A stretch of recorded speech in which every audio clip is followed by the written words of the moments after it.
Digital অ্যারেস্টের নামে প্রতারণার জাল বিছিয়েছে প্রতারকরা গোটা দেশ জুড়ে। আর এবার দিল্লি থেকে গ্রেফতার, দিল্লি থেকে ডিজিটাল অ্যারেস্টের আরেক পান্ডা গ্রেফতার। 930টি ডিজিটাল অ্যারেস্টের নামে প্রতারণার মামলায় গ্রেফতার করা হয়েছে। দিল্লিতে কলকাতা পুলিশের অভিযান এবং প্রতারণার পান্ডা গ্রেফতার। অভিযুক্তকে ট্রানজিট রিমান্ডে কলকাতায় নিয়ে এসেছে পুলিশ।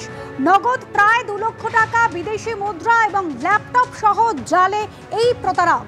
পার্থপ্রতিম ঘোষ আমাদের প্রতিনিধি সরাসরি রয়েছেন আমাদের সঙ্গে। পার্থপ্রতিম, বলা হচ্ছে যে এই প্রতারণা চক্রের পান্ডাকে গ্রেফতার করা হয়েছে, ঠিক কি কি অভিযোগ এর বিরুদ্ধে এবং কিভাবে কতদূরই বা এই প্রতারণার জাল বিস্তৃত? পার্থ,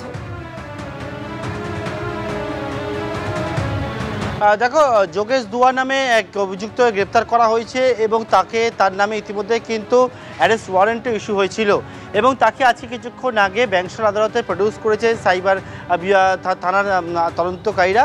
এবং এক্ষেত্রে তোমাকে বলবো যে এই যে ডিজিটাল অ্যারেস্ট, এই ডিজিটাল অ্যারেস্টের অন্যতম কিংপিন বলে দাবি কলকাতা পুলিশের এবং তাকে গ্রেপ্তার করা গেছে।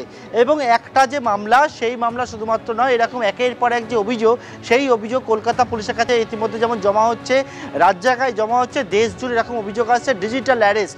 এবং এই ডিজিটাল অ্যারেস্টের যে অভিযোগগুলো জমা হচ্ছে তার মধ্যে একটা মামলা গল্ফ গ্রিন একটি অভিযোগ জমা পড়ে গত বছর এবং সেই অভিযোগের তদন্তে এই অভিযুক্তকে গ্রেপ্তার করা হয়েছে।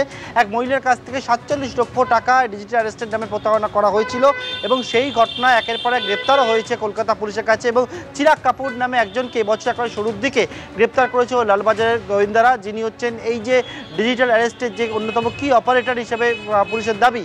এবং তাকে গ্রেপ্তার করার পরবর্তীকালে আরও যারা গ্রেপ্তার হয় সেক্ষেত্রে উঠে আসে এই যোগেশ দুয়ার নাম এবং তাকে গ্রেপ্তার করা হয়েছে। এবং তারা 2 ভাই মিলে এই ক্রাইমটার সঙ্গে যুক্ত বলে তদন্তকারীরা মনে করছেন এবং তাকে আজকে গ্রেপ্তার করে ব্যাংশাল আদালতে নিয়ে আসা হয়েছে।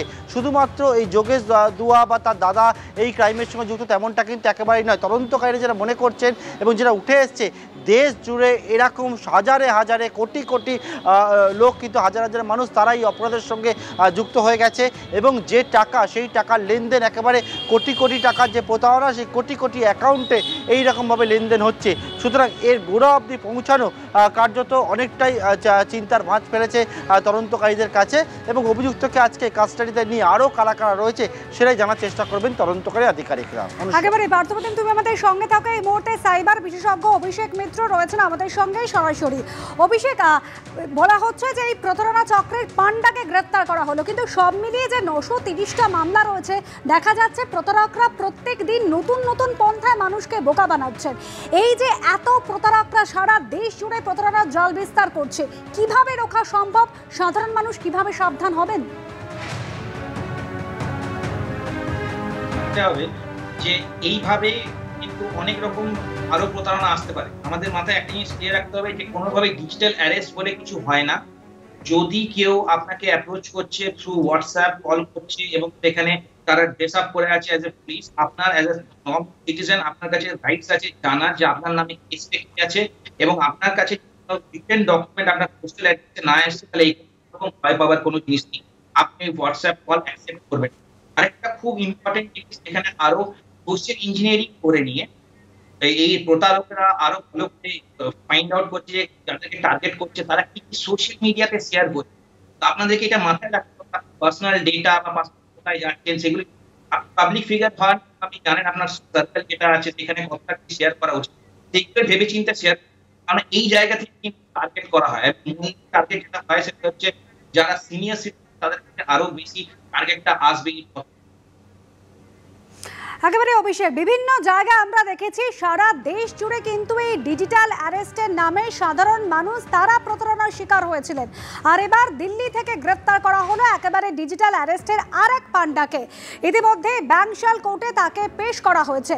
930টি ডিজিটাল অ্যারেস্টের নামে প্রতারণা মামলায় দিল্লি থেকে এই চক্রের পান্ডাকে গ্রেফতার করেছে পুলিশ।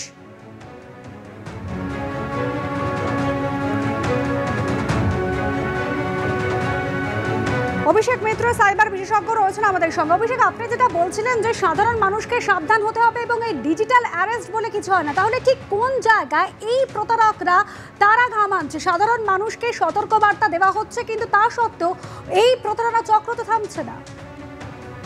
দেখুন, অ্যাওয়ারনেসটা হচ্ছে, প্রথম কথা হচ্ছে আমি দুজনকে খুব দুটো ডিপার্টমেন্টকে খুব কংগ্রাচুলেট করতে চাই। সেটা হচ্ছে, একটা হচ্ছে কলকাতা পুলিশ ফার্স্ট, এবং সেকেন্ড হচ্ছে আপনারা মিডিয়া হাউস যেভাবে অ্যাওয়্যার করছে। তো তারপরেও একটা জিনিস মাথায় রাখতে হবে, একটা টার্মিনোলজি হচ্ছে সাইবার সাইকোলজি। সাইকোলজিক্যাল এফেক্টটা কিন্তু খুব ইম্পর্টেন্ট, এবং ভয় পাওয়ানো, আপনাকে ভয় পাইয়ে নিয়ে আমি যদি প্রিটেন্ড করি যে আমি একজন পুলিশ অফিসার, আপনার কাছে আপনার আধার কার্ড কোথাও লিঙ্ক করা হয়েছে, এবং এখানে দেখা যাচ্ছে যে আপনার কেসের আন্ডারে আসছেন, মানে আপনার নামে আধার কার্ডের লিঙ্কে দেখা যাচ্ছে যে কোথাও কিছু ড্রাগস করা হয়েছে কাস্টমসে, এরকম করে নিয়ে ফোন করে। এটা একটা উদাহরণ, এরকম আরো অনেক রকম ভাবে একটু ভয় পাওয়ানোর চেষ্টা চলছে। একেবারে অভিষেক, ভয় পাওয়ানো, এই ভয় পাওয়ানোকেই হাতিয়ার করছেন এই সমস্ত প্রতারকরা। আর এইভাবেই প্রতারণার জালে পড়ছেন সাধারণ মানুষ। কি ধরনের অভিজ্ঞতার সম্মুখীন হয়েছিলেন তারা, শোনাবো। ডিওয়াই চন্দ্রচূড়, সুপ্রিম কোর্ট, এদের মাধ্যমে যখন এটা আসে এবং যারা ছিলেন তাদের কথাবার্তা সব মিলিয়ে আমাদের কাছে বিশ্বাসযোগ্য হয়ে গিয়েছিল, এবং খানিকটা তো ভয় হয়েছিল অ্যারেস্টের, কারণ আমার হাজব্যান্ড খুবই অসুস্থ ছিলেন। বাথরুমে গেলেও কি সেই মোবাইল ফোনের ক্যামেরা অন করে যেতেন? হ্যাঁ, সামনে দরজাটা বন্ধ হওয়ার আগে পর্যন্ত ওটাকে রেখে সামনে টেবিলে তারপরে ভেতরে যেত। এই স্কেচ কার? এটা হচ্ছে, উনি বলছেন মুম্বাই পুলিশ কোলাবার ক্রাইম ব্রাঞ্চের উনি একজন, আমি দেখেছি। হ্যাঁ, পুলিশকে দিয়েছেন? দমদম থানায় আপনারা অভিযোগ জানিয়েছেন, পুলিশকে দিয়েছেন? ওনারা এ বিষয়ে কোনো বিশেষ কিছু এন্টারটেইন আমাদের করেননি। আমরা বারবার গিয়েছি, আমি গেছি। যে সাইবার সেল, সেই সাইবার সেলের একজন সাব ইন্সপেক্টর ছিলেন, তিনি কথা বলে প্রথমে ওনাকে অ্যাকিউজ করেন যে কেন এটা করলেন, কেন এটা হলো, এটা কেন হলো, ওটা কেন হলো, এই সমস্ত করে। তারপরে আমাদের বললেন আপনারা একটা অনলাইন পোর্টালে অ্যাপ্লাই করুন। অনলাইন পোর্টালে এটা অ্যাপ্লাই করা হলো। 23 তারিখে রাত্রির বেলায় আমাদের কেস নাম্বারটা দেয়া। সাইবার বিশেষজ্ঞ অভিষেক মিত্র রয়েছেন আমাদের সঙ্গে। অভিষেক, মূলত এই প্রতারকরা যাদের টার্গেট করছে বেশিরভাগই বৃদ্ধ, অনেকে অবসরপ্রাপ্ত সরকারি কর্মী, তারা হয়তো একা থাকেন, ছেলে মেয়ে বাইরে বিদেশে থাকে। মূলত এই পরিস্থিতিকেই কি হাতিয়ার করতে চাইছে এই সমস্ত প্রতারকরা? এটাই করা হয়। সিনিয়র সিটিজেনরা will be on prime target, এবং যত ভাবে ডিজিটালি আমরা এগিয়ে যাব, এইখানে কিন্তু একটা খুব ইম্পর্টেন্ট জায়গা কম্বিনেশন, যে সিনিয়র সিটিজেন এবং যারা বাচ্চারা আছে, তারা আজকে মিডল এজ বা আমাদের জেনারেশন যারা আছে, তারা মোটামুটি অ্যাওয়্যার, কিন্তু কম্বিনেশন যদি অ্যাওয়ারনেসটা না ছড়ায় তাহলে কিন্তু এরা আরো বেশি টার্গেটেড হবে। অভিষেক, সঙ্গে থাকুন। আমাদের কলকাতায় ইতিমধ্যেই কিন্তু পুলিশ গ্রেপ্তার করেছে, ট্রানজিট রিমান্ডে তাকে নিয়ে আসা হয়েছে, এবং তার কাছে প্রায় 2 লক্ষ টাকা, বিদেশি মুদ্রা এবং ল্যাপটপ ছিল। সেই সমস্ত কিছু কিন্তু বাজেয়াপ্ত করা হয়েছে। জালে সেই প্রতারক। কলকাতার বিভিন্ন জায়গায় একাধিক দম্পতি, অবসরপ্রাপ্ত কর্মীরা, বৃদ্ধারা, তারা এই ডিজিটাল অ্যারেস্টের শিকার হয়েছেন। শোনাবো আরো একজনের বক্তব্য, কিভাবে তাদেরকে এই প্রতারকরা প্রতারণার জাল বিস্তার করেছিল, কিভাবে তাদের কাছ থেকে লক্ষ লক্ষ টাকা খোয়া গেছিল। শোনাবো। 26 তারিখ নিয়েছে 13 লাখ, 27 তারিখ নিয়েছে 3.50 লাখ, আর 2 তারিখ গুগল পে এর মাধ্যমে নিয়েছে 50,000। 2 জানুয়ারি। এরপর আর ওরা কন্ট্যাক্ট রেখেছিল, কিন্তু তারপর যখন দেখছি আমরা 6-7 তারিখ নাগাদ যখন ফোন করছি, যখন কোনো রেসপন্স পাচ্ছি না, আর আমি যে রিপোর্টিংটা করতাম সেটারও দেখছি না কোনো নোটেড বলে কোনো টিক আসছে, তখন আমরা সন্দেহ হতে, তখন আমার ভাই ফোন করে দেখছে যে ওই আপনার দিল্লি পুলিশ হেডকোয়ার্টার্স লাইন বলছে does not exist, SBI line does not exist. ওই যে নিতিন পাওয়ার বলে যে CBI লোকটা ছিল, ওকে যখন হোয়াটসঅ্যাপ কল করা হচ্ছে, তারপর এমনি ভিডিও কল উনি তুলছেন না, কিন্তু ওই নাম্বারটাই যখন এমনি কল করা হলো, তখন একজন মহিলা ধরলেন, উনি ধরে বললেন এটা নাকি হাওড়া শিবপুরের একটা নাম্বার। আমাদের একটা কিরম বলতে পারবো, আমরা কিরম একটা আতঙ্কের মধ্যে ছিলাম। আমরা বাড়ি থেকে বেরোতাম না, কিচ্ছু না, ভয়, সারাক্ষণ আমাদের ভয় দেখিয়ে রেখে দিয়েছে যে তোমরা যদি কাউকে বলো, তাহলে তোমরা যদি এটা করো, তাহলে তোমাদের কিন্তু জরিমানা হবে, অ্যারেস্ট করা হবে এবং মেরে ফেলা হবে দরকার হলে তোমাদের। আবারও যাব সাইবার বিশেষজ্ঞের কাছে। অভিষেক, শুধুমাত্র তো ডিজিটাল অ্যারেস্ট নয়, এভাবে ভয় দেখিয়ে ডিজিটাল অ্যারেস্ট করা হচ্ছে সেটা একটা দিক। আবার অনেক সময় এই সমস্ত বৃদ্ধ মানুষ, অবসরপ্রাপ্ত কর্মীরা, তারা যখন এটিএম কাউন্টারে যাচ্ছেন, সেখানে গিয়ে টাকা তুলতে গিয়েও তারা প্রতারণার শিকার হচ্ছেন। অর্থাৎ বিভিন্ন জায়গায় বিভিন্ন ধাপে এই ধরনের প্রতারণার জাল বিস্তার করা রয়েছে। টেকনিক্যালি কিভাবে এগুলোকে আটকানো সম্ভব?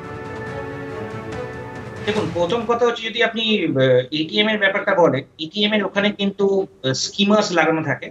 এই স্কিমার গুলো কিন্তু কার্ডটাকে রিড করে।